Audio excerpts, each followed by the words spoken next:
그 하도 이제 윤석열이 하는 짓이 그러하니 우리도 마찬가지고 국민들도 언어가 세져요.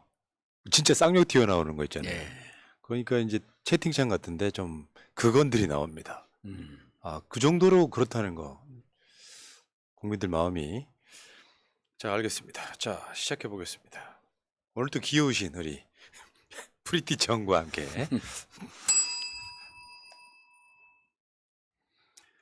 전혀 다른 시각의 최고급 정치평론 정치천재 정봉주 지니어스 정 49번째 시간입니다. 제 앞에 지금 정봉주 민주당 교육연수원장 나와 계십니다. 예, 안녕하세요. 정봉주입니다. 비결 좀 알려줘요. 남들은 의원님이랑 저랑 친구인 줄 알아. 예. 그냥 친구 먹죠, 이게. 나이가 비슷해 보인다는 건데 참, 예. 그거. 제가 요즘 고민이 있었고 좀 늙었어요. 예. 진짜 요즘에 안 늙으면 이상하죠. 예. 저는 나중에 윤석열 끌어내린 뒤에 구상권 청구해야 된다고 봐. 진짜 예. 구상권은 국민한테 준 고통에 대한 손해배상 같은 거 있잖아요. 예. 아니 근데 이 대일 문제 3월 6일서부터 쭉 이어져 온 거 아니에요? 예. 근데 다른 데서 많이 좀 다뤘겠지만 뭐 이렇게 깔때기는 아니고 제가 알고 있는 분야가 제일 넓고 좀 풍부할 것 같아요. 왜냐하면 그 각 분야, 이 분야 최고 전문가들하고 몇 차례 인터뷰를 하면서 또 다시 확인했고 신문도 잘 쓰긴 한데 부분적으로 써갖고 오늘 우리가 그래도 대한민국 최고의 권위 있는 방송 새날에서 그렇죠. 좀 종합적으로 다룰 필요가 알겠습니다. 있을 것 같아요. 그 이야기는 이따 본론에서 하시고. 예. 자, 여러분 저 번개 한번 하시죠. 그러니까 이게 지금 토요일 날 서울광장에서 대일 구려개국 규탄 범국민대회를 하고 그리고 촛불 집회가 또 있잖아요. 예. 그리고 나서 뒤풀이가 있답니다. 예. 여기 이제 남영희 위원장, 박진영 교수, 정봉주 의원님, 정봉주 아이돌. 저 아이들. 정봉주 아이들. 자, 그 행사 끝나고 나서요. 제가 봤을 때는 저 시간 지키기 힘들 것 같고 한 예. 7시 넘어야 될 것 같아요. 그렇죠. 7시 미리 가서 이제 그 운영진들이 좀 기다리고 있을 것 같고요. 네. 육미 앤 만선. 아우, 야, 이게 제목만으로도 맛있어요. 아, 고기 파는 집인데 안 비싼 고깃집인 것 같아요. 용미엔 만선. 예. 시청역 7번 출구에 있다고요? 예. 전화번호는 757-2931. 그렇지. 예. 윤석열 퇴진 요런 집회를 하고 난 뒤에 먹는 맥주 한 잔. 그러면 고기 한 점에. 거기 한 점에. 그렇죠. 예. 자, 여러분 많이 와주시기 바라겠고요. 이따 뒤에 한 번 더 띄워주실 거죠? 예. 예. 보람빛 내가 까먹어도 해주세요. 알겠습니다. 자, 이제 본론 들어갈게요. 자, 박철한님 감사합니다. 민주국가에 오셨습니다. 고맙습니다.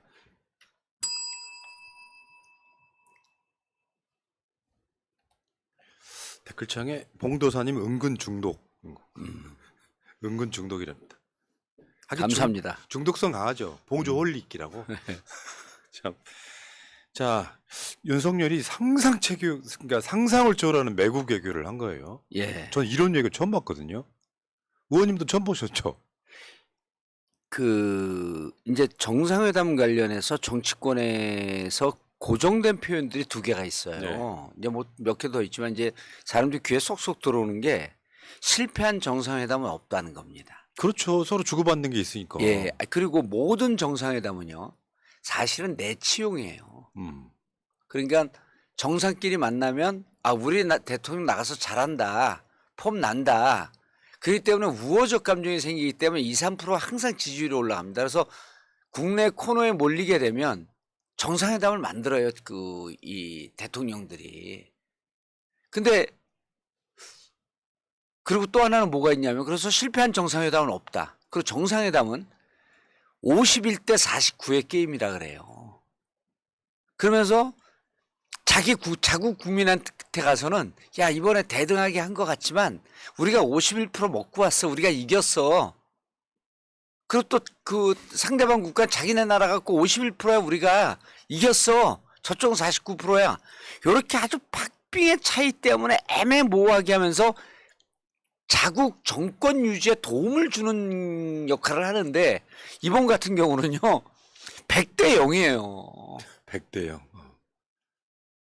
그리고 제가 이제 오늘 말씀하는 것 중에 아주 심각한 게 이번에 요미우리 신문하고 인터뷰한 내용도 사실 일부에선 보도가 나왔거든요. 근데 그건 무척 심각합니다. 여기에 독도를 거의 포기하는 듯한 발언을 아예 안 해요. 참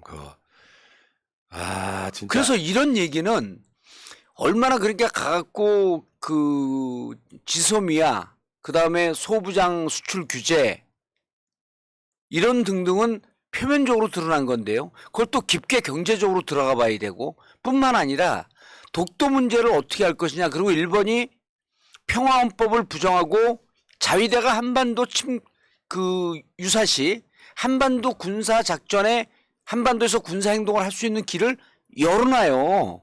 그런 문제에 대해서 충분히 이해한다 이런 답변을 해요. 한반도에서 군사행동을 하는 것을 그러면 드러나지 않고 정상들이 만나갖고 무슨 스시를 먹고 오므라이스를 먹고 우리 수출 문제는 어떻게 되었지? 그 다음에 강제동원 배상 문제는 어떻게 되었지라고 하는 겉으로 드러난 건데 안으로 파고 들어가면 더 심각한 노출되지 않은 문제들이 독도 포기한 것 같아요 이번에 가갖고. 정말 야 아니 그 자위대가 이 친구들이요 미친놈들 아니고선 나카타니 겐 일본 방위상이 2015년에 한민국 국방장관과 회담에서 한국의 주권 범위는 휴전선 남쪽이라고 말해서 충격을 줬거든요. 우리의 주권 범위가 휴전선 남쪽이래요. 한반도가 그 부속 도서가 우리의 영토거든요. 우리 헌법을 무시한 바로 했으면 한민국 국방장관이 이때도 입 다물고 있었어요. 그래서 우리가 그때 깼거든요. 그럼 그때 한국의 주권 범위는 휴전선 남쪽이라고 하고 북쪽은 우리의 주권 범위가 아니라는 거예요. 한반도인데. 이번에 그 검찰이요. 예. 그 연쇄살인한 북한 어민 예. 관련해서 이번에 기소를 할 때 그 주민들도 대한민국 사람이다. 헌법 조항을 인용했어요. 미친? 나 정말. 그래서 이제 이따가 자세히 또 얘기하지만 적기지 공격 능력 보유. 여기서 적기지 공격 능력이라 하면 이 적기지는 어디냐면 북한이에요. 안보 전략, 국가안보 전략에 적기지 공격 능력 보유를 명시한 것에 대해서 지금 위험한 안보 상황이고 북한이 미사일 빵빵 쏴드는 상황이기 때문에 일본의 조치를 충분히 이해한다 이렇게 얘기를 해요. 그럼 북한 때리는 걸 내가 이해하겠다는 거예요. 자위대가 가서. 그게 굉장히 심각한 문제인 게 굉장히 심각한 문제예요. 문재인 정부 때 미국이든 일본이든 어디든 북한을 타격할 때는 대한민국의 허락을 받아야 된다고 선언을 했었거든요. 예. 그러니까 한반도가 불바다가 되는 걸 대한민국 대통령이 정권 바뀌자마자 용인해버린 사건. 예. 이거는 정말 대단한 탄핵 사유라고 보는. 문재인 대통령이 2017년 8월 15일 대통령 되자마자 얼마나 이게 정말 대한민국 정체성을 분명히 하는 대통령이냐면 이렇게 얘기를 해요. 윤 대통령 정확하게 이렇게 합니다. 누구도 대한민국의 동의 없이 한반도의 군사행동을 결정할 수 없다. 한반도의 군사행동을 결정할 수 없다는 거예요. 북한? 이게 뭐 적기지 공격 능력 이런 개소리 하지 말고 어디 감히 한반도에 와서 군사행동을 하려고 그래. 안 돼. 이러고 딱 막았던 거거든요. 근데 이번에 윤석열 대통령이 요미우리와 회담에서 이렇게 해요. 일본의 조치를 충분히 이해한다. 북한 때리고 싶으면 때려라 해요. 그러니까요. 여러분 이런 거 보도 잘 안 나왔습니다. 우리는 신경 쓰지 마. 예. 하고 싶은 대로 다 해. 일본 하고 싶은 대로 다 해. 와. 그런데 여기 이 국가 안보 전략 문서에 기초해서 이제 그 회담 인터뷰를 한 건데요. 그 문서에 이렇게 나와요. 일본의 고유 영토인 다케시마 영유권에 관한 문제에 대해서 일본의 일관된 입장에 기초해 의원이 대응할 것. 우리의 고유 영토인 다케시마라고 이렇게 표현합니다. 이런 언급이 나와요. 예. 근데 이 부분에 대해서 아무런 언급을 하지 않아요. 독도 진상바치겠다라고 하는 복선을 깔고 온 거예요. 그렇죠. 그 긍정도 부정도 안 할 경우에는 긍정인 경우가 긍정이죠. 많죠. 나 환장하겠네 진짜. 아 그러니까 지금 우리만 그러겠어요. 지금 국민들이 혈압이 이번에 가서 예를 들어서 반도체 그 세계 부품 있잖아요. 예, 세계 소재. 예, 요거 일본이 수출 안 하던 거를 수출하게 했는데 이미 그것은 한국이 지금 자립을 해버렸거든요. 예. 그리고 일본한테 수출길 열어주는 거예요. 그럼요. 그렇고 또 사과는 아예 못 받았지. 예, 다음에 지소미아는 윤석열이 먼저 꺼냈다고 하잖아요. 예. 보도에 의하면 보도에 윤석열이 의하면, 예. 기시다는 생각도 안 하고 있었는데 지소미아 풀어줄게라고 툭 던지니까 기시다가 반색했다는 거 아닙니까? 예, 그 다음에 그런데도 불구하고 일본은 화이트 리스트에서 제외됐던 걸 풀지도 않았어요. 예. 사과는 김대중 오부치 담화를 계승한다로 끝나고 대체 이게 독도에 대해서 언급도 못하고 예. 독도에 대해서 또 뭐 도쿄신문인가 기자가 물어봤는데 거기서 입을 다물었잖아요. 그래서 이제 본론적으로 이게 뭐 빙빙 돌고 없고 배상 문제는 좀 어찌 보면 뒷얘기예요 이게. 자, 한일 관계에 있어서 우리가 그 전에 한 5년 전, 6년 전만 해도 우리가 근 한 5년서부터 10년 사이의 관계를 보면요. 한일 관계는 가장 중요한 게 국가 안보 전략 문제가 하나 축이 있고요. 일본의 그 반도체 부품 수출 문제가 또 하나 축이 있습니다. 항상 우리는 일본의 그 적자를 보죠. 반도체 부품 수입을 하니까. 근데 그걸 갖고 더 많은 완제품을 만들기 때문에 일본에서 적자 보는 게 큰 문제가 없이 우리는 더 큰 수익을 올려요. 그런데 그래서 일본과의 관계는 여러분 이렇게 정리하면 됩니다. 일본 뭐 복잡하다 이렇게 하는 분들 복잡할 거 없습니다. 안보 전략 문제가 1번, 그다음에 경제 교류가 2번 이렇게 되면 돼. 두 가지만 보면 됩니다. 그래서 안보 교류 문제는 한 10년 전까지만 해도 우리가 그 분리했었어요. 왜냐면 우리가 자체 인공위성이 없었거든요. 자체 인공위성이 없었고 모든 정보를 그러니까 정보는 세 가지 정보가 있어요. 지소미아는 이제 한일 정보교류 협정인데 정보를 주고받는데 이 정보는 세 가지 정보가 있는데 첫 번째 휴민트가 있습니다. 휴먼. 사람. 예. 휴먼 인텔리전스. 사람을 통한 정보인데 우린 바로 인접하고 있기 때문에 엄청나게 많은 상호 그 빨대들이 있습니다. 옛날에 뭐 흑금성 이런 친구들. 지금 탈북민들 있잖아요. 예. 그분들이 북한에 있는 주민들이랑 통화하는 시대예요. 그러면 왜냐하면 중국과 접경 50km 이내는 중국 전화가 통하기 때문에 그리고 탈북민들로부터 많은 정보를 우리가 입수를 합니다. 그럼 북한도 알고 있어요, 그거를. 자, 그래서 휴민트가 있고요. 그다음 그 테크니컬 인텔리전스에 있고 테크니트 기술 정보가 있어요. 이 기술 정보는 인공위성 등등과 연관되어 있습니다. 근데 우리 인공위성 자체 인공위성이 있거든요. 그다음에 또 뭐가 있냐면 시그널 인텔리전스 시진트가 있어요. 요 세 가지 정보인데 한미 군사 동맹과 한미 정보 이런 등등 때문에 한일 관계가 조금 미일 관계가 좀 더 우위에 있었기 때문에 미국이 먼저 일본에 정보를 줬었어요. 그리고 그 다음에 우리가 정보를 받은 게 10년 전 일이거든요.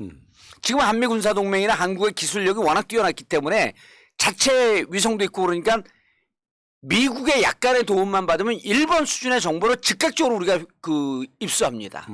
그래서 일본과 정보를 공유할 이유가 하나도 없어요. 시즌트, 테킨트 우리가 앞섭니다.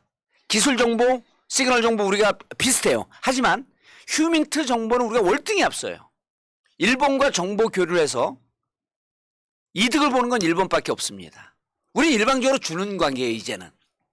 그래서 굳이 군사안보 전략 지소미아를 할 필요가 없다. 그 전에 미국이 일본에만 정보를 줬을 땐 지소미아를 해야 돼요. 일본을 통해서 정보를 받아야 되니까. 지금 그렇지 않습니다. 바뀌었어요. 한국의 위상이 많이 높아진 거죠. 두 번째, 경제 문제를 보면요. 그때 2018년 정확하게 2019년 7월에 불화소동 3개 품목 수출 불허했습니다. 그러고 나서 지금 4년 흘렀거든요. 자급자족도 됐을 뿐만 아니라 우리가 개성공단 닫은 다음에 북한이 피해를 받습니까? 우리 남측이 피해를 받습니까? 남치기 피해. 남치기 피해를 봤죠. 이거 그 수출 불허 결정하고 일본 기업들이 훨씬 더 손해를 봤어요. 그렇죠. 그러니까 한국에다가 자회사 만들고 중국에다 자회사 만들어서 우회 수출해갖고 됐을 뿐만 아니라 자급자족도 됐고 우리가 네덜란드나 이런 데 유럽을 통해서도 또 해서 이 수출 품목 불허한 건 뭐냐면 BBC 중에 C에 해당합니다. 지금 전 세계의 경제 관심은 BBC거든요. 바이오, 반도체, 그다음에 배터리, 어. 칩, 반도체. 근데 요 수출 불허 품목은 칩에 해당하는 거예요. 반도체. 자, 이 반도체는요. 일본이 우리나라 못 쫓아오잖아요. 그렇지. 일본이 우리나라 절대 못, 그러니까 반도체는 두 가지가 있거든요. 그 완성품 반도체가 있고 파운드리 반도체가 있는데 완성품 반도체는 삼성과 SK가 전 세계 시장에 7, 80% 점유하고 있잖아요. 파운드리도 SK와 삼성이 지금 30%까지 갔어요. 그러니까 대만의 TSMC 1등하고 있던 TSMC가 죄송합니다. 이거. 대만의 TSMC가 작년인가 일본과 파운드리 반도체 협력 공장을 만들겠다 그래요. 왜? 삼성과 SK가 치고 들어오니까 그거 막으려고. 그러니까 반도체에 있어서는 절대로 일본이 우리를 못 쫓아옵니다. 예. 그럼 두 번째 배터리거든요. 배터리 중국이 제일 앞서가는데 우리나라가 거의 따라잡고 있어요. 그냥 배터리 보조금 갖고 미국이 우리를 억압할 정도로 배터리에 우리가 세계 최강 국가거든요. 그다음 바이오. 저거 백신 보세요. 코로나 백신 허브 국가로 세계에서 유일하게 지정된 나라가 어디입니까? 한국. 대한민국이에요. 바이오 생산 기술 세계 1위입니다. 그래서 BBC, 바이오, 배터리, 칩, 반도체 이 세 개를 공이 갖고 있는 나라가 우리나라가 유일해요. 그러니까 19년에 자기들이 수출 불허했던 것은 반도체 한 부분인데 이미 4년 동안 세계 경제는 바이오와 반도체까지 포괄하는 BBC 세계로 너무 넓어진 거예요. 반도체도 국산화가 됐고 수입 다변화가 돼서 문제가 없는데 바이오하고 배터리는 오히려 일본이 우리한테 도움을 받아야 돼요. 근데 뭐 하려고 일본하고 경제 교류를 지금 맺어야 되죠? 일본과 관계 정상화할 이유가 하나도 없어요. 오히려 우리한테 목을 맬 상황이거든요. 그러니까요. 근데 왜 일본하고 합니까? 일본의 이익을 위해서. 일본의 이익을 위해서요. 그러니까 이렇게 보면 참. 아니 이렇게 묶어갖고 군사 정보적 관계 이거는 그다음에 경제 관계 이런 걸 묶어서 얘기하는 데가 거의 없어요. 이래 보면 일본과 왜 관계를 맺어야 되지? 아무것도 없어. 그다음 일본의 화이트리스트요? 그 화이트리스트 배제했는데 끝까지 배제하라 그러세요. 전혀 우리 타격 안 받습니다. 그러니까 지금 이런 걸 보면 윤석열 대통령이 하는 모든 것은 결국 일본의 국익에 도움이 되게끔 하는 것밖에 없다. 그거를 이제 포장하기를 한일 관계가 좋아져야지 이것밖에 없는 거예요. 한일 관계 안 좋아져도 괜찮다니까. 그러니까 한일 관계가 좋아지면 지금 이득 보는 나라는 일본이에요. 나아가서는 미국일 거고. 여러분 이게 진영 방송이긴 하지만 제가 지금 말씀드리는 건 한미 문제, 조일 문제, 한일 문제 최고의 전문가들한테 융합해갖고 제가 말씀을 드리는 거예요. 한일 관계 좋아져봐야 이득 볼 곳은 일본밖에 없다. 물론 한국도 도움은 좀 있겠죠. 조금 보수적으로 봐도요. 일본이 7의 도움을 받고 우리가 3의 도움을 받습니다. 그리고 굳이 할 필요가 없는 거거든. 그래서 이런 군사안보 전략의 문제, 경제 문제를 풀기 위해서는 자 우리가 역사를 잊은 민족에게 미래가 없다 그러잖아요. 그 일본 애들이 교묘하게 항상 얘기해요. 이번에도 딱 찍은 게 뭘 찍었냐면 1998년 10월에 김대중 오부치 선언을 얘기한 거거든요. 김대중 오부치 선언도요. 일본 애들이 왜 진정성 없는 사과라고 하는 걸 근거를 갖고 말씀을 드릴게요. 김대중 오부치 선언에 이렇게 얘기합니다. 식민지 지배에 대한 통철한 반성과 진심 어린 사죄. 입장을 표명을 해요. 그거 얼마나 좋습니까? 근데 바로 이거 하자마자 문무상이 국회 가갖고 이거 우리 입장 아닙니다. 그리고 부인을 해요.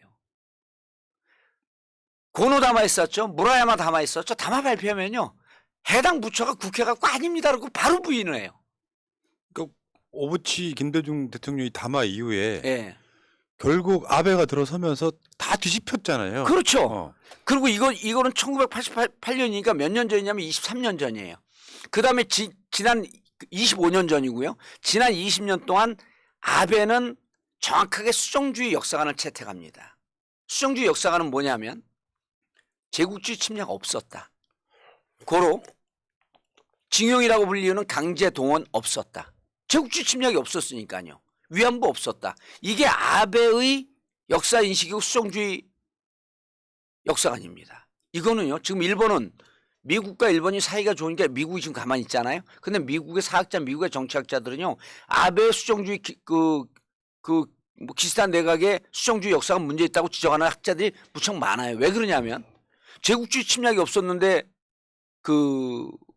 히로시마 원폭 왜 때렸죠? 그리고 전범 재판을 해갖고 전범자들을 처벌했잖아요. 일본에서. 만약에 제국주의 침략이 없었다고 한다면 그 전범자 처벌 잘못된 겁니다. 실제 전범은 누가 되냐면요. 히로시마에 원폭 투하한 트루먼이 되는 겁니다. 세계사의 기본 축이 바뀌어요. 아유. 그런데 그 역사관을 하고 있는데 1988년 10월 이후에 선대 정치적 입장을 계승한다? 뭘 계승하겠다는 거예요? 요것만 딱 찍어갖고 이거 계승하겠다라고 하고 아베 역사관은 우리가 부정한다 이렇게 하게 되면 그러면은 자 강제동원 문제에 대해서 사과해야죠. 이게 중요한 겁니다. 그래서 강제동원 사과하고 자 우리가 진정한 사과라고 하는 것은 핵심이 뭐냐면요. 사과를 하고 난 다음에요. 자 제가 여기 있는데 벼랑간 방송하는데 우리 방송에 반대하는 이상한 방송에 갖고 콧병을 빡 날려요. 넉넉히 얘기하고 있는데 그 제가 코뼈 부러지고 이빨이 우수수 나갑니다. 그리고 이게 지금 뭐 하는 거예요? 그러니까 진심으로 통렬히 반성하며 진심으로 사과합니다. 그럼 가요. 그럼 저는 치료비 어디서 받아야죠? 정신적 피해본 위자료는 어디서 받아야죠? 제가 내드릴게요. 삼자가. 그래요? 아, 나 싫어요. 아니, 훌륭한 푸나님 왜 돈을 대신 냅니까? 나 그 사람한테 받을래요. 이렇게 되는 거 아니에요? 저 사람하고 저랑 관계를 잘 하기 위해서. 예. 정말. 윤석열이에요? 그래서 여러분 사죄를 이번에 이제 저 아저씨가 그렇게 얘기해요. 박진희 뭐라고 얘기하냐면 이렇게 얘기해요. 새로운 사과를 받는 것만이 능사가 아니다. 우리 새로운 사과 요구하지 않았어요. 진정 어린 진정성 있는 사과를 요구했거든요. 한 번도 없었습니다. 김대중 오부치 사과도요. 그 이후에 배상 문제가 안 따라갔어요.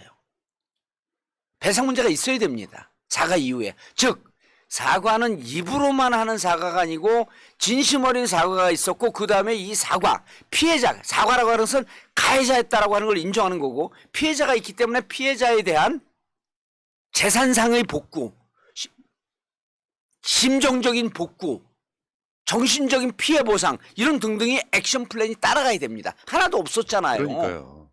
그리고 1997년에 건 소송이 자그마치 21년 만에 2018년 21년 만에 판결이 나요. 소송을 건 내부는 다 돌아가서 한 분 남고. 박근혜 때 눈치 보느라고 또 뭐 그 사이에 뭐 유한바위도 있었고 계속 못하게 했죠. 네. 합의를 못하게 했죠. 아, 그럼 이번에 실질적으로 일본과의 관계를 그렇게 갖다가 다 퍼주고 싶으면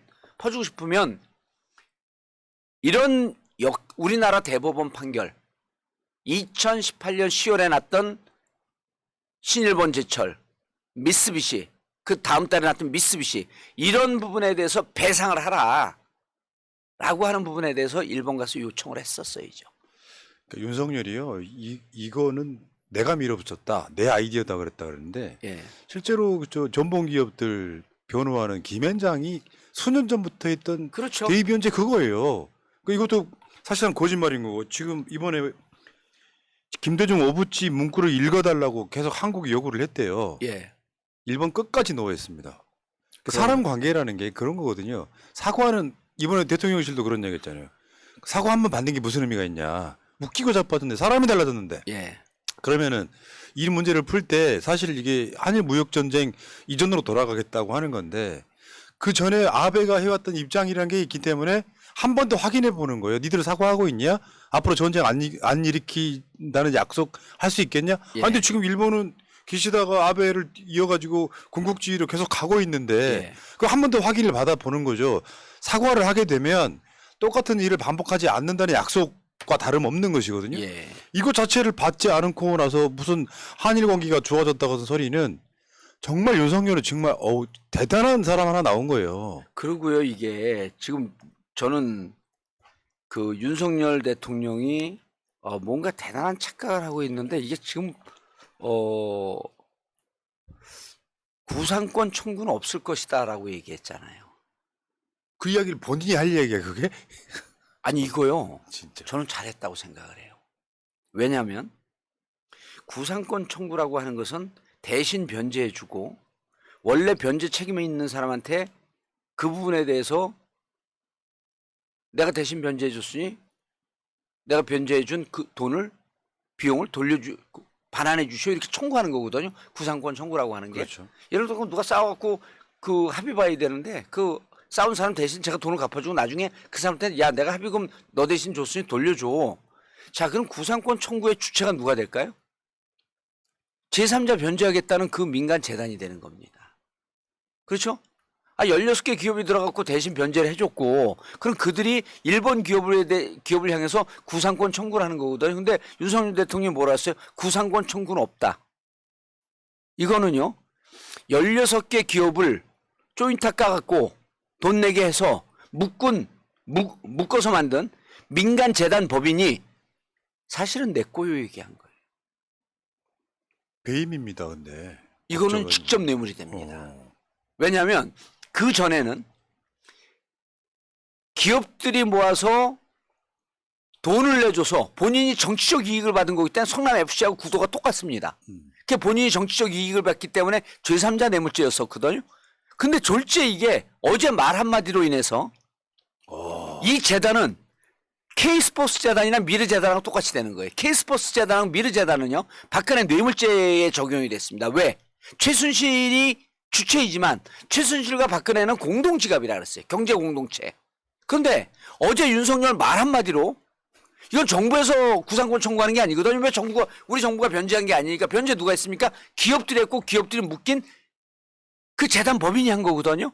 근데 구상권 청구 없겠다. 그걸 가로열고 야, 이 재단 내가 다 돈 끌어모아갖고 이거 내가 운영하는 거야. 실질적으로 내가 돈 모아서 내가 한 거기 때문에 이거 뇌물이야, 뇌물. 저는요 생각이 좀 달라요. 윤석열이 정치 천재라고 봐. 예. 뭐냐면 저 성남 FC도 마찬가지지만 정치적 이득이라는 게 있잖아요. 예. 걔들 검찰 논리에 의하면. 근데 이 건 일어나서 윤석열은 정치적 이득을 보는 게 아니라 탄핵될 건데요. 나 진짜 그냥 웃자고 하는 소리인데 정말 우리 같은 사람만 또 못한 인간이 대한민국 대통령이라는 거예요. 여기서 이제 두 가지 발언이 이랬거든요. 한국 정부와는 다른 판결을 냈다, 대법원이. 이거 상권 분립 정신을 훼손한 거거든요.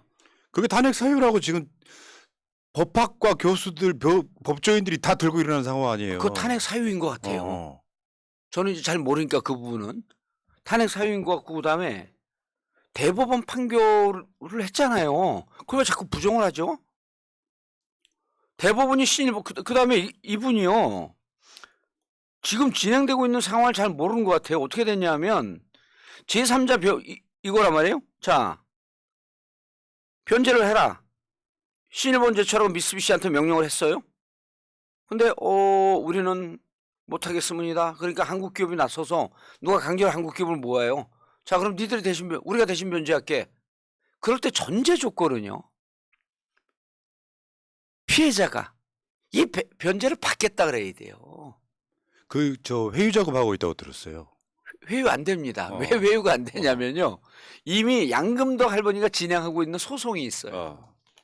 이게 자 피해자인 양금덕 할머니와 그 가족들이 내가 배상을 받겠습니다 하면 문제가 좀 복잡해져요. 그런데 양금덕 할머니가 지금 뭐를 하고 있냐면 무슨 일이 진행되고 있었냐 하면 미쓰비시 한국자산 신일본제철의 한국자산에 대해서 경매 절차에 들어갔어요. 그거를 지금 대법원이 판결을 윤석열 때문에 일부러 늦춰주고 있는 증거잖아요. 그렇죠. 맞습니다. 그래서 정부가 거기다 요청을 했어요. 공식적으로. 이 부분에 대해서 변제하는 부분에 대한 법적 다른 조처가 진행되고 있으니 강제 경매 절차 집행을 좀 늦춰주시오. 라고 요청서를 냈는데요. 양금덕 할머니가 추심 소송을 했어요. 뭐냐 하면 나 그냥 경매 진행해 주세요. 저들이 제안한 이 제안에 대해서 받지 않겠습니다. 그럼 우리나라 그 법원은요. 민사법원이거든요. 민사법원은 결정을 해줘야 돼요. 이거를. 꼬이기 시작한다. 그렇죠. 그래서 우리나라 법원이 이제 결정을 했고 추심 소송을 걸었기 때문에 자 그러면은 경매 진행합시다. 그럼 저쪽에서 이게 결정이기 때문에 판결이나 결정이기 때문에 항고를 합니다. 그럼 항고를 쭉 심리하다가 항고 이의 없어 기각하면 재항고에 그럼 법원까지 가거든요. 그래서 지금 윤석열 머릿속에는 이런 것이 있을 듯해요. 야 지금 저거 경매 절차 들어가고 미쓰비시하고 신일본제철에서 변제를 받아버리면 우리가 묶어갖고 우리 한국 기업이 변제해 주는 게 유명무실화되고 무효화될 터이니 지금 저 경매 절차 진행되는 걸 막아. 그래서 항고를 해. 시간을 벌 거 아니에요.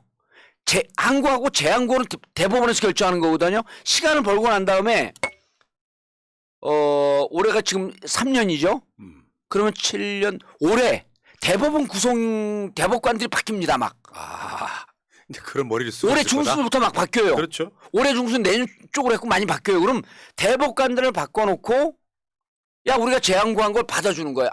경매 절차로 진행하는 게 옳지 않습니다. 이걸 대법관을 통해서 바꾸려고 하는데 이거 바보 같은 생각이에요. 왜냐하면 이 결정은요. 워낙 심플하기 때문에 막을 수가 없습니다. 이건 대법관들이 아무리 보수적 성향을 보인다고 할지라도 명백한 절차 속에서 진행되는 거기 때문에 이거는 그 경매 진행 절차를 막을 수 없어요. 제가 어제 여러 변호사들하고 통화를 해봤어요. 양금도 할머니가 진행되는 추심 절차 어떻게 되겠습니까? 이건 빼박이에요. 못 막아요. 그러면 자 보세요. 기업들 모아갖고 변제해 주겠다는 게 제3자 뇌물죄, 그 다음에 국가에 손해를 미쳤기 때문에 배임, 그 다음에 이 기업들은 또 어떤 게 있냐면요. 16개 기업 중에 정봉주가 운영하는 봉주루 기업이 있다고 쳐요. 예를 들어서. 그럼 봉주루 기업에서 이 돈을 무조건 200억, 300억 냅니까? 5억, 10억을 무조건 냅니까? 어디 결정을 해야 돼요? 대표이사가 단독으로 결정하면 배임이 되기 때문에 너가 왜 결정했지? 이사회 결정을 해야 됩니다. 이사회 중에 한 분이 이거 나중에 우리 배임 책임 묻습니다. 이거 결정하면 안 됩니다. 도대체 우리가 왜 내야 되죠? 그리고 우리가 1965년에 그때 뭐 위로금이라고 준 걸 그걸 받아서 우리 기업이 성장을 했다라고 하는데 1965년이면요. 60년 전이거든요. 60년 전에 받은 돈으로 인해서 우리 회사가 일어났는지 노동자들의 노력에 의해서 일어났는지 경영진의 경영적 판단에 의해서 일어났는지 60년의 인과관계를 어떻게 설명을 하죠? 포스코 정도는 그래도 어느 정도 이해가 되겠지만 포스코도요. 이사회에서 이거 결정 못합니다. 나머지 기업들 있잖아요. 예. 나머지 기업들은 대부분 공사예요. 공사. 그렇죠. 그런 다음에 그러면은 이사회에서 결정 못하면 어떻게 해야 되냐면 의총 열어야 되거든요. 의총 열잖아요. 의총에 누가 있는 줄 아세요? 대한민국의 위대한 개혁전상 개딸과 양아들이 있다. 의총에서 그분들이 아니 왜 줍니까 이 돈을. 그래서 기업은 기업대로 결정을 못하고 그 다음에 양금도 할머니대로 나 경매로 받아갈래 그냥. 그래서 이거는요 꼬였어요. 모르겠고 딱 이렇게 지금 좆바가 하는 거잖아요. 그러니까 아몰랑 아몰랑이에요 아몰랑. 아마 엄청 스텝 꼬이고 있을 거라고 보는데. 무지하게 꼬였어요. 그러니까 윤석열은 제가 봤을 땐 그래요. 일본의 그 징용 강제 동원 문제를 예. 3자 변제하는 거랑 노조 때리는 게 아주 똑같은 원리로 진행된 거죠. 그렇죠. 그러니까 보수를 결집시키는 용도로 쓰고 미국, 일본으로부터 인정받으면은 자기 위치는 탄탄해진다고 생각을 하는데 예. 이 이슈는 굉장히 잘못 건드린 이슈라고 잘못 저는 건드린 봅니다. 이슈예요. 제가 오늘 점심에 역삼동, 청담동의 아주 보수적인 인사들하고 대화를 나눴어요. 이분들 일식집 사장들이니까 일본과 그 친일적 성향이에요. 일시시체 사장님들이요? 예, 아주 고급 일식집이니까 일본 손님들도 많이 와요. 이분들이요, 나 찍었는데 이해가 안 돼요. 그래. 나 찍었는데 이해가 안 돼. 제가 보수긴 하지만 제가 친일파는 아니잖아요. 제가 일본 사시미 갖고 먹고 살지만 제가 일본 놈은 아니잖아요. 이분들이 이렇게 얘기하는데 저는 이게 리얼한 체감이 딱 오더라고. 저는 오늘 아침에 삼성 장군 출신으로부터 연락을 예. 받았는데 윤석열 엄청 욕하더라고. 윤석열 찍었다 그러죠. 그분은 누구를 찍었는지 잘 몰라. 근데 엄청 욕하더라고요. 아니 왜 저렇게 해야 되는지 모르겠다고. 그 민심 위반이 정말 심각한 상태에 완전 결정타를 찍은 것 같아요. 제가 이 사건이 처음 벌어졌을 며칠 전에 탄핵의 꼭지를 따버렸다라고 제가 이야기할 정도였거든요. 이 민심이 지금 아주 부글부글 끓고 있어요. 예. 아마 주말 집회 대박 날 겁니다. 아주. 지금까지 윤석열 집권하고 나서 가장 많은 사람이 모이는 집회가 될 거고, 여러분 그 이명박 때 광우병 집회도요. 처음에 사람들이 많이 모였던 게 아니에요. 예. 소문나고 아름아름 사람들이 알려지면서 점점점 더 불어났죠. 지금 딱 그 시작점에 놓여 있는 게 아니냐 싶어요. 그래서 저는 이번에 그 외교가 이제 그 많은 전문가들이요. 그 이렇게 예측을 했어요. 로키로 가고 그냥 그 사시미나 먹고 그다음에 오므라이스나 먹고 올 거다. 그리고 역대 정부를 계승한다는 식으로 두루뭉술하게 넘어갈 것이다. 그런데 사가 없었죠. 배상 문제에 대해서 일본 기업 참가한다는 얘기 없었죠. 근데 이제 정작 중요한 건 아까 제가 모두에 지적했던 일본 자위대의 국가 안보 전략에 명시된 적기지 공격 능력 보유에 대해서 충분히 이해한다. 즉 우리의 영토가 아닌 북한의 영토에 가서 자위대가 군사행동하는 것에 대해서 우리는 이해한다는 거예요. 자, 한반도 유사시에 일본 자위대가 한국에 관여하고 개입하는 것이 필요하다라고 하는 것이 김태호 제1차장의 논문 아니에요. 그렇죠. 예, 성균관 대학 시절에 쓴 논문인데, 자, 이뿐만 아니라 독도에 대해서 계속 침묵을 해요. 그래서 제가 이번 한일 정상회담의 성과가 역사를 그냥 날로 팔아먹었어요. 우리는 제국주의로부터 침략받은 적 없습니다. 날로 팔아먹었고요. 두 번째, 일본 자위대가 평화헌법을 부정하고 일본에게는 정상국가, 군사 무장할 수 있는 길을 가장 가까운 대한민국 대통령이 열어준 단초를 놨어요. 중국 입장에서는 이런 한국 못 견딜 거예요. 못 견디죠. 그다음 세 번째, 독도를 거의 포기하는 듯한 제스처를 보였어요. 이건 발언이 아니라 아무 발언 안 했기 때문에 그쪽을 파고 들어와서 질문할 때 꿀먹은 벙어리가 되면 어떡합니까? 야, 그냥 제가 오죽하면 이런 생각을 해요. 날로 한반도를 날로 진상바치고 온 것 같아요. 유머이긴 합니다만 예. 문재인 대통령이 윤석열을 저쪽에 엑스맨으로 꽂아서 예. 보수 계멸로 심어놓은 첩자가 아닐까. 이 이후에 대한민국 보수가 어떻게 국민들한테 펴달라고 합니까? 야, 정말 아이고, 이게 한일 관계나 한미일 관계가 좋아지면은 지금 현실적으로 보면 이득을 얻는 자는 윤석열하고 기시다하고 바이든밖에 없어요. 예. 국민의 이익은 없단 말이에요. 참. 자, 그리고 여러분 우리가 지금 보상 배상 문제를 조금 이제 뭐 다들 이제는 많이 아실 텐데 1965년에 우리에게 5억 달러 주면서 3억 달러인가 뭐 2억 달러는 무상 유상 이렇게 나눠 갖고 줬는데 그때도 그 개발 지원금이라는 표현을 줬어요. 그리고 자기들은 보상한 적 없다 그러거든요. 그런데 이게 한국, 일본 양국이 가입해 있는 국제인권조약 제1선택의정서 7조에 정확히 규정되어 있는 게 뭐냐면 인권의 관점에서 보게 되면 수탈 과정의 전부, 침략에 의한 수탈 과정 전부는 반인권적 부당한 폭력이기 때문에 국가 간 협정이 끝난다고 할지라도 개인 청구권은 사라지지 않는다라고 하는 것이 국제인권조약 제1의정서 제7조입니다. 대법원 판결도 그렇게 나왔다. 대법원 판결이 이게 대법원 판결에서 나와 있는 걸 인용한 거예요. 그래서 일본이 1952년 전후에 발효된 샌프란시스코 강화조약에서 어떻게 되어 있냐면 연합군에 대한 본인들이 전범 국가니까 연합군이 그 히로시마에 원폭하고 여러 가지 일본에 피해를 미쳤잖아요. 근데 연합군에 대한 일체 보상 배상 청구권을 포기해요.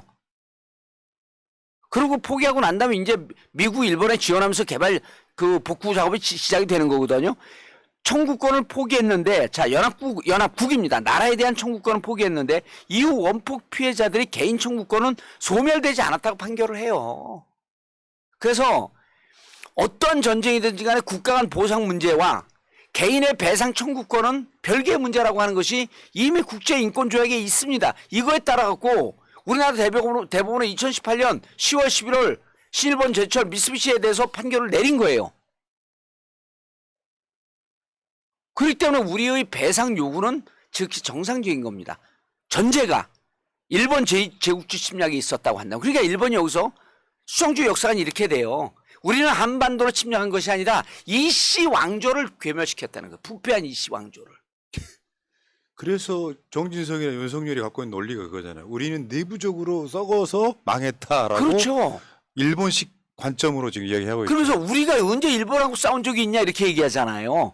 이씨 그냥 부패한 이씨 왕조하고 싸웠다는 거, 그걸 괴멸시켰다는 거거든요. 자, 그러면 중요한 게요. 일단 개인의 배상은 살아 있습니다. 또 하나는요. 자, 지난 10개월 동안 몇 개월 됐죠? 이제 대통령 된 지 한 1년 됐죠? 거의 아니 10개월 됐습니다. 10개월 동안 윤석열 대통령이 만난 일본과 미국에만 치중하고 있었잖아요. 전 이게 대한민국 국익에 무척 손해보는 짓을 했다고 봐요. 아까 말씀드렸던 BBC, 바이오, 배터리, 칩, 이것 때문에요. 독일에 뭐가 있습니까? 독일에 바이오가 있어요. 배터리 없습니다. 칩이 없어요. 프랑스에요. 원전이 있지 바이오, 배터리, 칩 다 없습니다. 독일과 프랑스가요. 한국 대통령 만나려고 난립니다.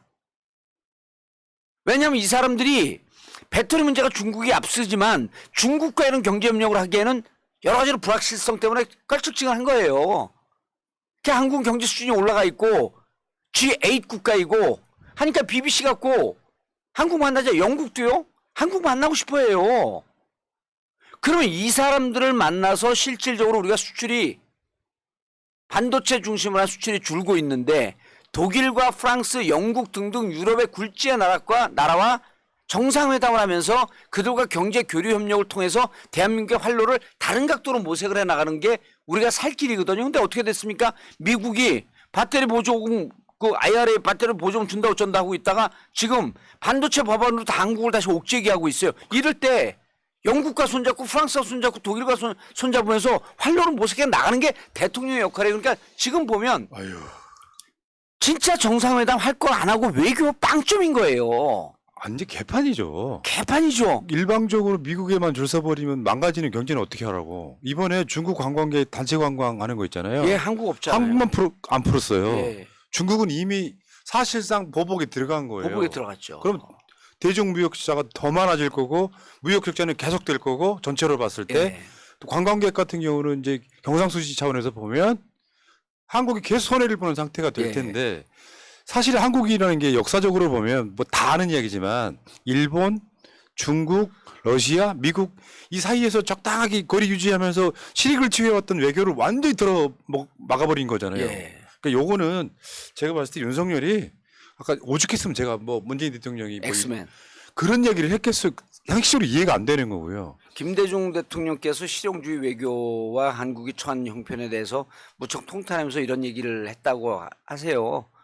또랑에 있는 논두렁에 있는 소가 그 논두렁을 이렇게 걸어가면서 왼쪽 뚝에 있는 풀도 뜯어먹고 오른쪽 뚝에 있는 풀도 뜯어먹는다. 즉 중국으로부터도 먹고 미국으로부터도 먹어야 되는데 지금 중국은 적으로 돌렸어요. 중국으로 적으로 돌리니까 막 MZ 세대들 열광하거든요.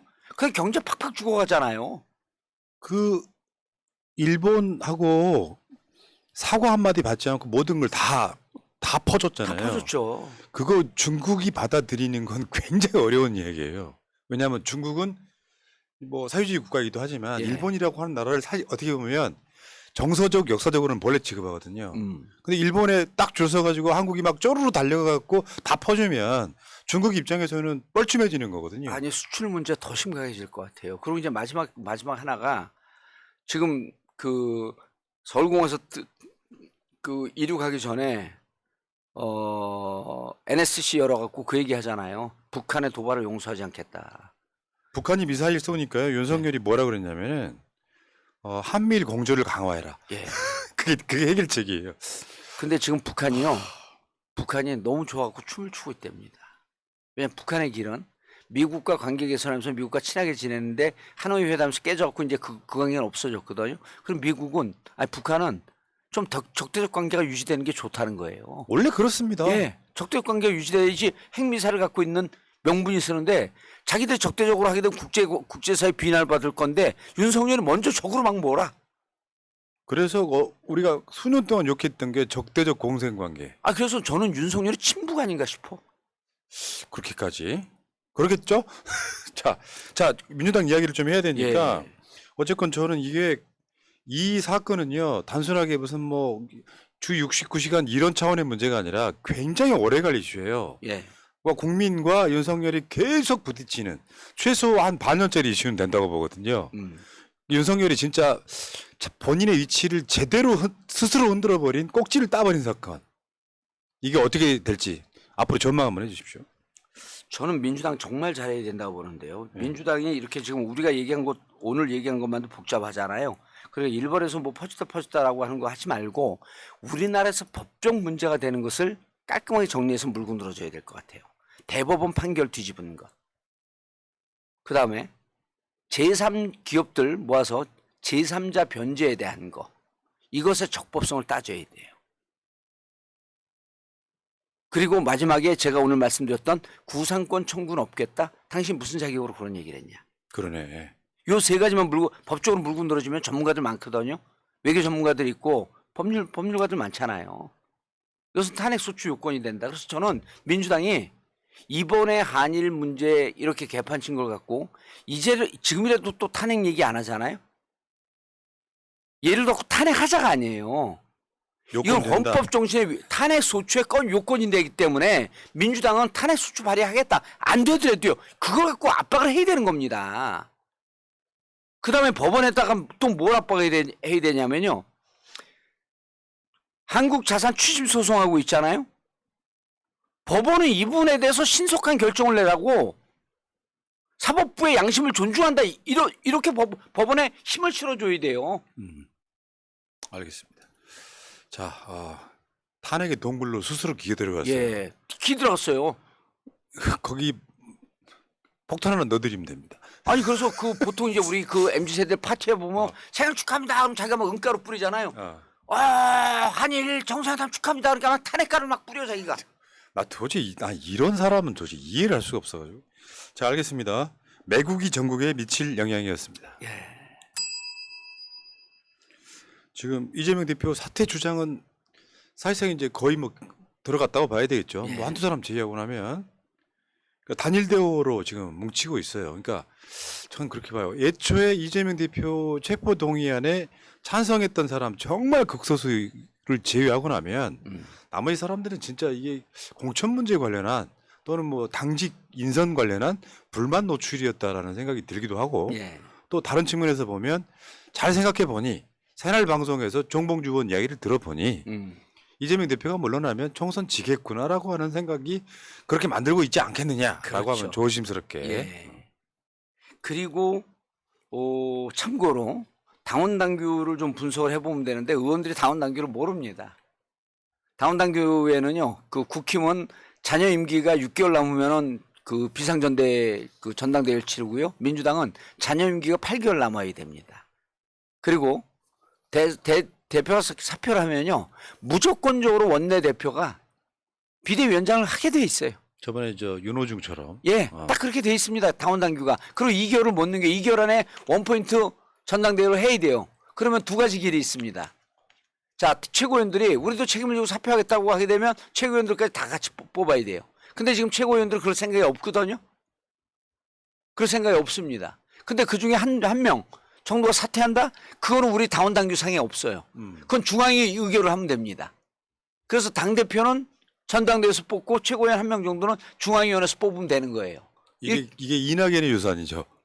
그렇죠. 그때 당시 그때 당시 만들어 놓은 거니까. 근데 자, 그러면은 막 물러나라 하고 보고 봤더니 최근에 최근에 비공개적으로 모 인사가 과거의 역사적인 사태까지 쭉 해고 시뮬레이션 돌려봤어요. 비명계에서 당대표가 누가 나와도 25%를 못 넘깁니다. 그렇겠죠. 근데 친명계에서는 항상 떠도는 소문은 뭐 정청래가 된다 이제 이런 소문도 돌았고요. 또 다른 인물도 한 2명 정도가 있는데요. 그분들도 다 이겨요. 음. 이거에 대해서 뒤늦게 정신이 번쩍 난 것 같아. 아, 우리가 이런 생각을 했다는 거예요. 제가 이제 그 내부의 빨대들한테 들어보면 당대표 물러나면 비대위원장을 세워서 그 비대위가 총선을 치르는 거로 생각을 했다는 거예요.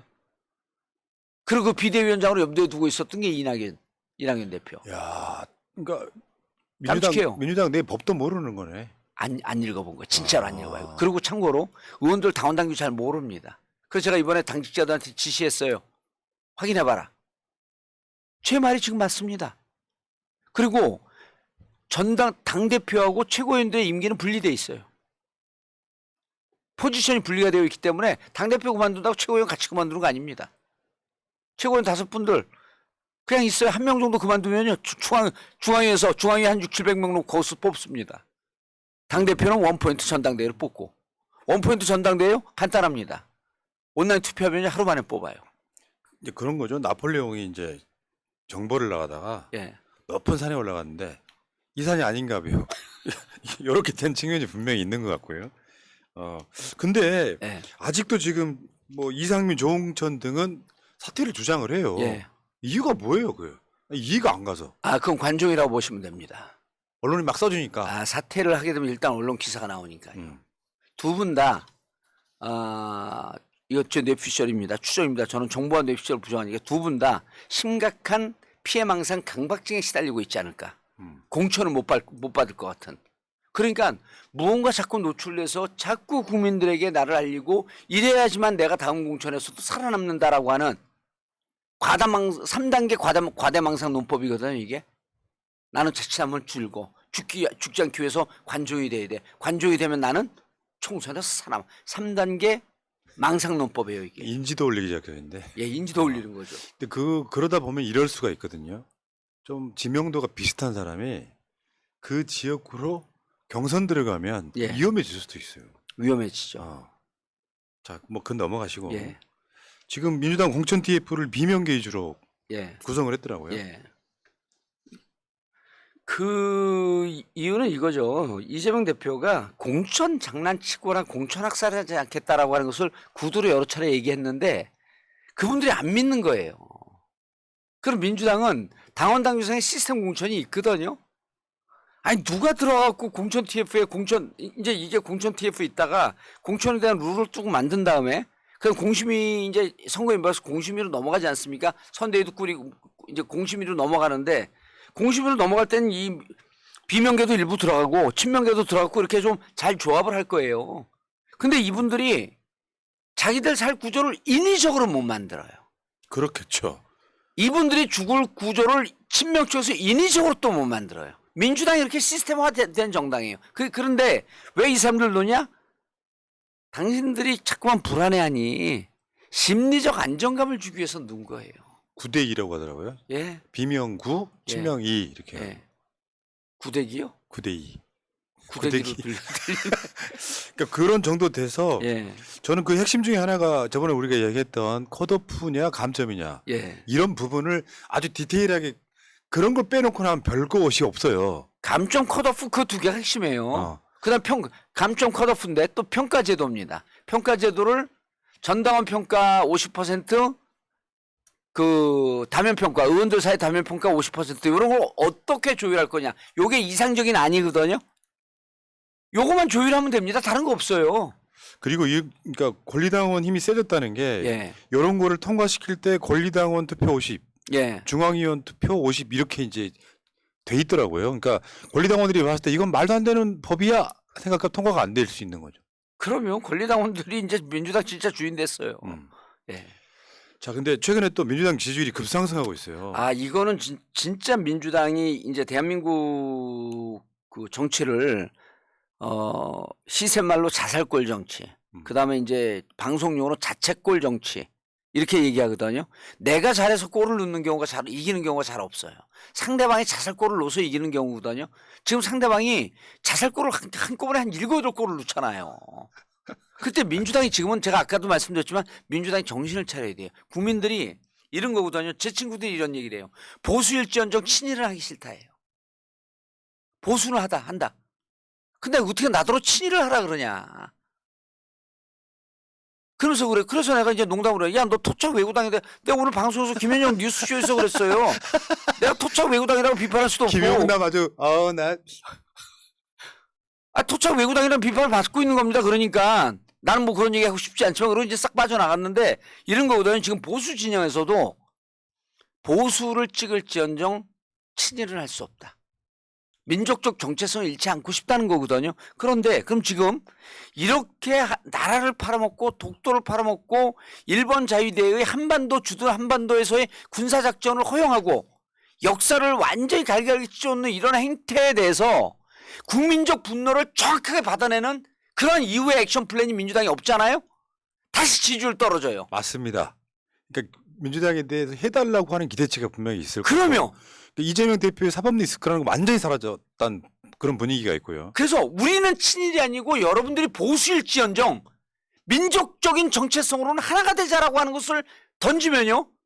보수 쪽에 있는 사람들도 선거에 가서 우리 표를 안 찍을지언정 심정적으로 우리한테 우호적인 스탠스를 바뀌어요. 저는 윤석열이 위험한 게 5월달 이후라고 보는 사람이거든요. 예. 취임 1년 하고 나서도 이제 뭐 이런 외교 이런 걸 떠나서 완전히 다 나라를 말아먹어버렸잖아요. 경제라든지. 예. 뭐 무슨 쉽게 표현해서 일반 주민들한테는 뭐 가스비 폭탄 같은 거. 예. 이런 것들이 계속 누적돼 왔단 말이에요. 예. 근데 아직 1년도 안 됐단 말이죠. 취임이. 그렇다 보니까 딱 그 지점에 다다르는 시기에 예. 윤석열이 일본과의 이 매국 외교로 예. 하이라이트를 찍었다고 보는 거거든요. 예. 이럴 때 민주당이 여기에 대해서 확실하게 맞거나. 그래서 아까 얘기했던 저는 그 3가지 스텝이 중요하다고 보는데요. 첫 번째, 아까 얘기했던 법적 이것을 하면서 이걸 갖고 언론에다 빨리빨리 알려야 됩니다. 자, 이런 게 탄핵 소추의 요소가 있습니다. 이게 친일적 요소가 이런 게 있습니다라고 하는 일단 친일 매국 TF를 빨리 만들어야 돼요. 그래서 그 부분에 대해서 계속 이 행태들을 분석을 해내주고 두 번째가 오늘 2시에 내일 2시에 하는 거 있지 않습니까? 예. 친일 매국 정권 규탄 대회인가요? 뭐죠? 그 정확하게 타이틀이? 예, 대일 굴욕 외교 규탄 범국민 대회. 이거 멈추면 안 됩니다. 멈추면 안 되고요. 또 하나는 이 대회를 좀 상징적으로 할 필요가 있어요. 서울, 대구, 부산 뭐 이런 데서도 하지만 각 지역별로 보면요. 3.1 운동 전적지 상징적인 도시들이 있어요. 무슨 장터라든지 이런 데 중심으로 해갖고 나는 이 규탄 대회를 좀 했으면 좋겠어요. 그 다음에 의원들이요. 저거 해야죠. 뭐를 해야 되냐 하면 독도 방문해야죠. 독도를 포기한 이 나라 대통령은 어느 나라 국민을 대표하고 있습니까? 독도는 우리 땅이다라고 하는 곳에 가서 피켓 시위를 해야죠.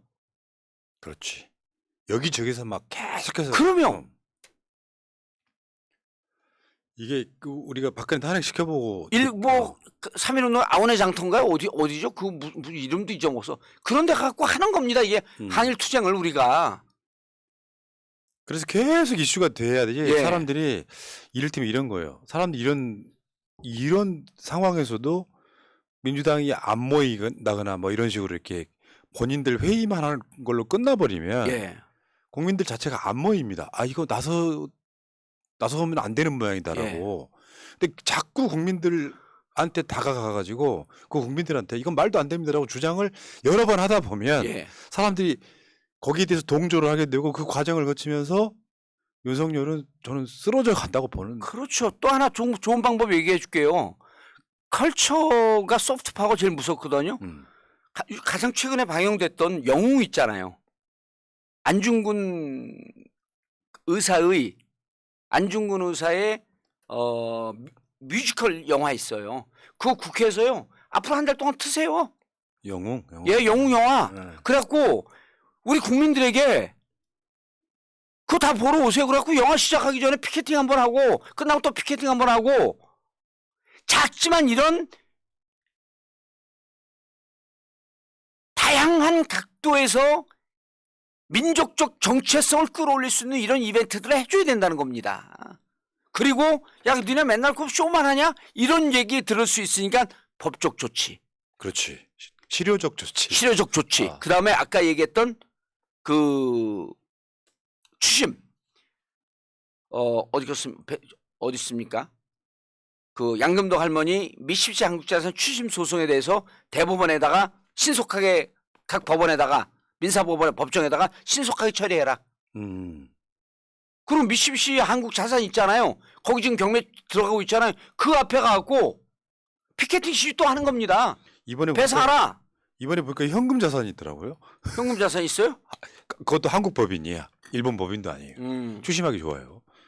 조심하기 좋죠. 그래서 그런 거를 지금 당에서는 법정 대응팀, 액션 플랜 대응팀, 그다음에 집회 대응팀 이렇게 갖고 기민하게 다각도로 움직여야 돼요. 예. 왜냐하면 이게 어떤 경험에서 나오는 거냐면요. 이명박한테 우리가 졌지만 2007년대 이명박 조질 때 제가 BBK 단장이었잖아요. 그렇지. 그다음에 잡범팀 단장이 있어요. 잡법팀 단장 누구였어요? 그래갖고 그다음에 뭐 시계 그다음에 영포 빌딩에 룸사롱 임대 주고 아, 그렇지, 그렇지. 예 임대 줬죠. 그다음에 영포 빌딩에서 관리인으로 있으면서 자기 딸한테 월급을 줘요. 근데 그때 딸은 어디가 있냐면 미국에서 유학 가고 있어. 이렇게 돈 빼돌려. 이런 아주 치사한 짓을 많이 해 MB가. 이 잡범팀 팀장 지금 광주시장 하는 강기정. 잡범팀. 그다음에 명품팀 팀장이 또 있어요. 국토부 장관 했던 김현미. 저 김윤옥의 뭐 발꼬락 다이아. 예, 발가락 따위는 밝혀내지 못했고 명품 시계 그것 때문에 집행유예 받고 그랬었잖아요. 이렇게 팀들이 나눠갖고 각자 자기가 맡은 팀에서 최선을 다해서 싸우는 거예요. 정봉주가 하루 튀어나왔다가 브라보. 강기정 튀어나왔다가 김현미 튀어나왔다가 두더지 튀어나오는 거 두더지 잡이 운동하는 거예요. 그래서 어느 날 갑자기 독도에서 튀어나와, 부산에서 튀어나와, 목포에서 튀어나와. 이게 심상치 않은 게요. 제가 이 방송을 하다 보면 예, 날이면 날마다 거의 대다수 언론사들을 돌아요. 한 바퀴 온라인에서. 예, 흐름이라는 게 있는데 처음에는 조중동 중심으로 이걸 막고 있더라고요. 그러니까 미래를 위한 화해 뭐 이렇게 미사일고 쏟아가지고. 근데 이게 어느 쪽으로 바뀌고 있냐면 최근에는 조중동마저도 여러 가지로 잘못된 부분을 찍어요. 왜냐하면 안 찍을 수가 없는 게 진짜로 기레기 소리 듣는 거거든요. 예. 빨기만 하면. 예. 그러니까 가장 조심스럽게 눈치 보던 KBS도 지금 보도의 논조가 바뀌었어요. MBC, JTBC는 가장 앞장서가지고 비판하고 있었고. 예. 그러니까 흐름 전체가 언론 전체가 90% 이상이 지금 들고 일어나는 상태. 예. 이게 합쳐지면 국민적 분노랑 합쳐지면 여기에 민주당이 너무 느리게 가버리면요. 나중에 예. 뒤처진다. 예. 뭐 그런 측면이 있다고 보는 거예요. 예. 그래서 그것도 좋잖아요. 보수주의자들한테 보수일지라도 친일은 아니다. 그렇지. 친일과 보수는 다른 거죠. 완전히 다른 진짜 거죠. 보수주의자는 반일해야죠, 반일. 아 진짜 그 보수주의자들은요 애국자죠. 애국의 길로 가야죠. 애국의 한 길로 떨쳐 일어나라. 보수야 진보요. 보수가 어떻게 진보가 어디 있습니까? 이게요. 일본 제국주의가 쳐들어왔을 때 우리 조상들이 이렇게 했습니다. 투쟁하자. 힘 있는 자들 무장 투쟁하고 돈 있는 자들 돈으로 투쟁하고 이도 저도 없는 사람 몸빵으로 해서라도 투쟁을 하자. 모든 것을 다 걸어 투쟁하자. 일본이 다시 한반도 재침략의 야욕을 하고 있는데 우리의 지도자라는 사람이 나라를 가서 팔아먹고 있는데 보수요. 보수적 방법으로 항의를 하고 진보요. 진보적 방법으로 항의를 하고 중도요. 중도적 방법으로 반일하자. 이거 해야 되는 거 아닙니까? 맞습니다. 아. 우리가 이순신은 못 되고 안중근은 못 될지언정 신의를 할 수 없는 거 아니에요? 그러니까 지금 이제 총선 1년 남았는데 예. 총선 전략이라고 할 게 따로 없는 것이 따로 없는 거죠. 애국하면 되는 거예요. 세 가지. 이재명 대표 지켜내고 지켜낸다는 게 법적으로 뭘 받는다 지켜내는 게 아니라 민주당 사람들은 윤석열이 말도 안 되는 정치보복에 대해서 막아냈다. 예. 이미지 하나. 그리고 이런 문제에 대해서 강력하게 대응을 하고 예. 저는 이런 것들이 결국엔 총선 전략이라고 보는 거거든요. 예. 총선 전략이 따로 있나요? 그렇죠. 따로 없는 거죠. 각자 자기가 갖고 있는 힘을 갖고 보태는 게 그게 애국하는 길이고 그게 그 반일하는 길이거든요. 분명히 진보 일부 블록이나 보수 쪽에서 민주당 180석 줬더니 한 게 뭐 있냐라는 소리 나와요. 예. 그럴 때 또 다른 요소. 만약에 국민의힘이 과반되면 나라 진짜 망가지겠네 하는 국민들의 불안감을 맞습니다. 그 불안감을 더 키우고 민주당한테 그래도 민주당은 조금 노력했다. 예. 한계가 있었지만 이 전략으로 갈 수밖에 없는 상태인데 윤석열이 딱 엄청나게 큰 떡을 하나 준 거예요. 야, 이거 드시고 총선 압승하세요라고. 아, 내가 참 이게 신이 기회를 주는 게 원래 어제 방송이었잖아요, 우리가. 예? 하루 미뤘잖아요. 이 얘기 정리하려고 하루 미룬 것 같아요. 이야, 그러네. 예. 어제 얘기했으면 좀 부족했을 거거든요. 네. 뭘 진행할지 모르기 때문에. 내용이 별로 없어. 예. 오늘은 정리가 돼서 나와요. 예. 역시 이게 이 빗맞아도 이게 중상이야 보면. 정봉주 의사. 알겠습니다. 예. 자, 정봉주 TV는 아마 주말에 이 방송 나갈 것 같고요. 예. 어제 하시고 싶은 이야기가 예. 다 못 하셨을 거예요. 그렇죠. 진짜 하고 싶은 이야기 못한 거 하나 있으실까요? 오늘이요? 그러니까 다 하셨냐고 물어보는. 다 했죠. 근데 저거 이제 내일 뒤풀이 하는 거. 내일 집회 참석. 다시 한번 보여줄래요? 예. 파란 PD. 아이고. 내일 오후 2시에 대일 구려개교 규탄 범국민대회가 서울광장 쪽에서 있어요. 그리고 나서 촛불로 내려가면 됩니다. 거기도 거의 같은 동네이기 때문에 예.